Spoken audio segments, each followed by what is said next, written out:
Pasamos, amables televidentes, algunos temas políticos de coyuntura. Cerramos una semana de labores en donde el Pleno de la Asamblea Nacional finalmente no ha conocido y no ha emitido algún tipo de pronunciamiento oficial institucional respecto de la situación de Clever Jiménez. Y con este tema quiero empezar este diálogo con María Alejandra Vicuña, quien es asambleísta por Alianza País en representación de la provincia de Guayas, pero además es vicepresidenta de la Comisión Legislativa Especializada de Derechos de la Salud. ¿Cómo le va, asambleísta? Bienvenida. Gracias. Un saludo a todos los ciudadanos que nos siguen por la televisión legislativa. ¿Qué va a pasar con el tema de Clever Jiménez? Bueno, creo que no es un tema que tenga que pasar por el Pleno de la Asamblea Nacional.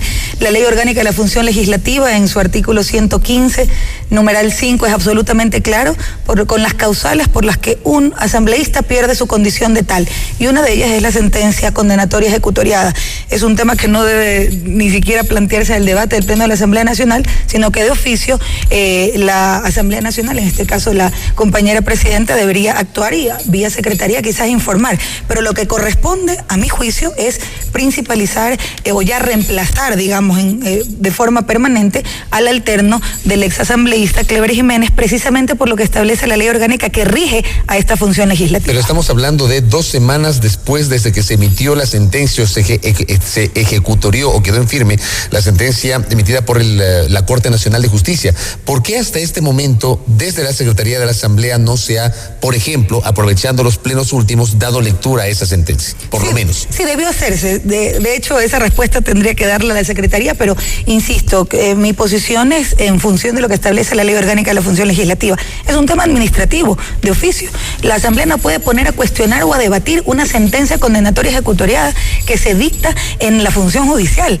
Eso está establecido claramente en el 115 y eso es cuestión de revisarlo. En el numeral 5 del artículo 115 especifica que una de las causales es esa, aparte del fallecimiento, la renuncia, revocatoria del mandato, es la sentencia condenatoria ejecutoriada, así que es un tema que debería darse de hecho de oficio. Si eso no se debería discutir en el Pleno de la Asamblea porque se trata o se circunscribe al ámbito jurisdiccional, es decir, de la Corte Nacional de Justicia, estamos hablando de la sentencia ejecutoriada, sí se debería en cambio debatir el alcance de las medidas cautelares que han sido resueltas por la Comisión Interamericana de los Derechos Humanos a favor de Clever Jiménez.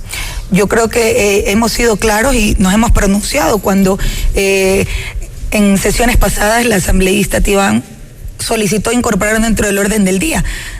Nuestra posición ha sido clara respecto a desconocer esas atribuciones porque no constan en el estatuto. En el artículo 18 del estatuto de la Convención Interamericana de Derechos Humanos no le da esas atribuciones a la Comisión Interamericana de Derechos Humanos, que de hecho no puede disponer medidas cautelares. A lo sumo, y eso es lo que ha hecho, es recomendar, y el Estado ecuatoriano, por supuesto, ha sido claro a través de las distintas autoridades en pronunciarse al respecto.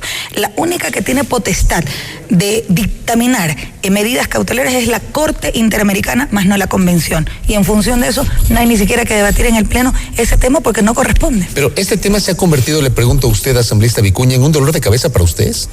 Yo creo que es un tema que lo han posicionado algunos sectores como los principales titulares, cuando realmente hay temas de fondo más importantes que se deben debatir. ¿Pero no será que ustedes no han permitido que se posicione ese tema en los medios, por ejemplo? En el debate político inclusive. En función de eso hay tantos criterios. Por un lado, se coarta la libertad de expresión en este gobierno represor, pero por otro lado condicionamos qué es lo que se pone y qué es lo que no se pone. Entonces, realmente ahí hay una serie de criterios que la verdad es que a veces desconciertan. Aquí lo de fondo es que este tema, que por supuesto ha sido mediatizado a conveniencia de muchos sectores de la oposición, no es un tema que debe ni de quitarle sueño ni de lejos a la ciudadanía. Hay temas fundamentales de la labor legislativa que tenemos la responsabilidad de difundir. Recordemos que este es un juicio que se dio entre privados, que el presidente de la República, pero en su condición de ciudadano, presenta una contrademanda frente a una denuncia en donde se lo acusaba de criminal de lesa humanidad y fue la justicia ecuatoriana la que determinó que esa acusación fue maliciosa y temeraria. Es que de ahí debemos de partir. El resto es cuento, el resto han puesto pompones en donde no hayan generado cucos en donde no existen y la justicia ecuatoriana se ha pronunciado al respecto. Hay una sentencia condenatoria ejecutoriada y el numeral 115 de la Ley Orgánica de la Función Legislativa es clara en determinar que esa es una de las causales soles para perder su curul. Punto. No creo que hay necesidad incluso de debatir. Y en el 128 de nuestra Constitución se establece claramente que el fuero de corte nacional para los asambleístas es específicamente en el ejercicio y en el marco de las funciones como legisladores y como fiscalizadores del control político, del poder político.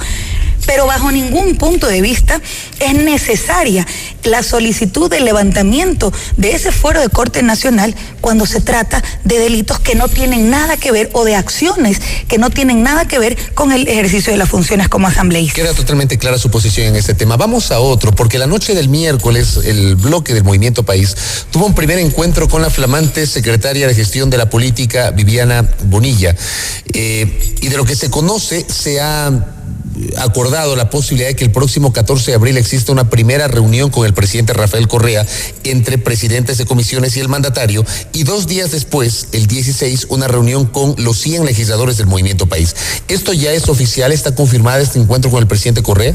Sí, era una tarea pendiente que teníamos en muchos temas que debemos de fortalecer una coordinación ejecutivo-legislativa, una coordinación interinstitucional. Por supuesto, como bloque legislativo que respondemos a un mismo proyecto político, la necesidad de llegar a consensos claves sobre las líneas y las acciones a tomar frente a temas pendientes que son urgentes para nuestro proyecto político, que son una deuda de la Asamblea Nacional y que tenemos que articular esfuerzos para consolidarlos. Ley de aguas, que está en plena ejecución, la socialización de los contenidos esenciales de la consulta prelegislativa respecto a la ley de recursos hídricos, temas sustantivos, está la ley de tierras. Sin duda, uno de los elementos centrales que a nuestro juicio también es fundamental es el Código Orgánico de la Salud, que lo estamos tratando en nuestra comisión, y así por el orden algunos otros cuerpos normativos que van a venir, y eso ya lo han anticipado las autoridades del Ejecutivo respecto a temas que serán abordados con carácter económico urgente. Es decir,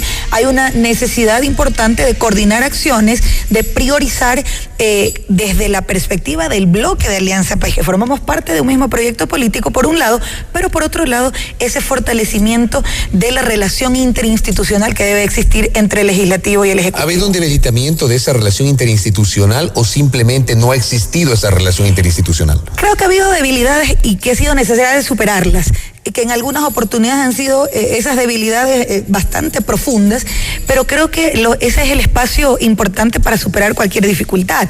La dinámica de la política y la dinámica de la función legislativa también a ratos provoca ese tipo de problemas en una relación interinstitucional, pero es precisamente la voluntad y la decisión política de fortalecer estos nexos, esta articulación entre los dos poderes del Estado, dentro de las dos funciones del Estado, para lograr finalmente el objetivo de beneficiar a la ciudadanía en su conjunto, no solo desde la implementación, la aprobación, el tratamiento de leyes importantes, sino también de su ejecución y del fortalecimiento de la política pública a través de las leyes que se generan. Por eso es fundamental una adecuada coordinación entre las dos funciones del Estado, y ese es uno de los objetivos que nos planteamos como bloque de Alianza País ayer con la compañera secretaria de la política. Un tercer tema que es relativo a su comisión, la Comisión de Derechos de la Salud, de lo cual usted es vicepresidenta. ¿Cómo se está procesando esta reforma, este proyecto de reformas a la ley de discapacidades que ha planteado la asambleísta socialcristiana María Cristina Cronfle? Durante el curso de esta semana han escuchado criterios de la Secretaría Técnica de Discapacidades. La semana anterior le escucharon a la asambleísta Cronfle.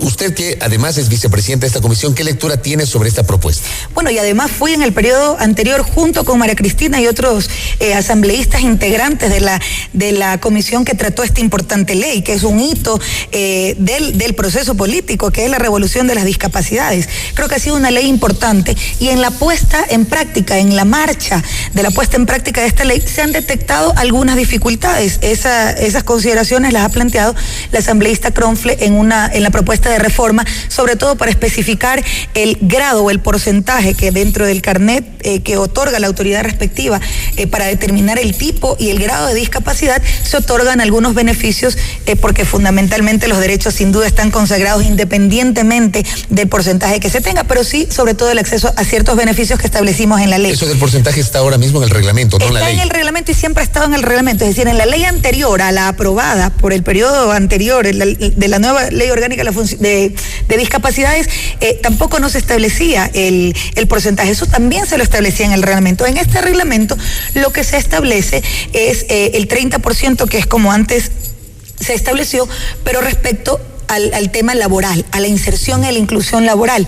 Pero, por ejemplo, respecto a temas de beneficios de tipo tributario, se especifica desde el 40% de discapacidad que reza en los carnets de discapacidad, con una progresividad en función de los porcentajes para acceder a este tipo de beneficios. Entonces, hay algunas inquietudes que se han generado, y a partir de esta propuesta, que nosotros la cogemos porque la aprobó el CAL, está en la comisión siendo tratada y analizada, y creo que lo más responsable ha sido, y yo estoy encargada esta semana de la presidencia de la comisión, ha sido convocar a varias autoridades que están vinculadas al tema de discapacidades para que nos den sus criterios, para que den sus argumentos respecto a algunos contenidos de este reglamento, particularmente frente a la necesidad, por ejemplo, de implementar, y creo que en eso hay una deuda y hay que exigir a la Autoridad Sanitaria Nacional la celeridad que la ley manda y que la necesidad de una población importante con determinados grados de discapacidad requiere,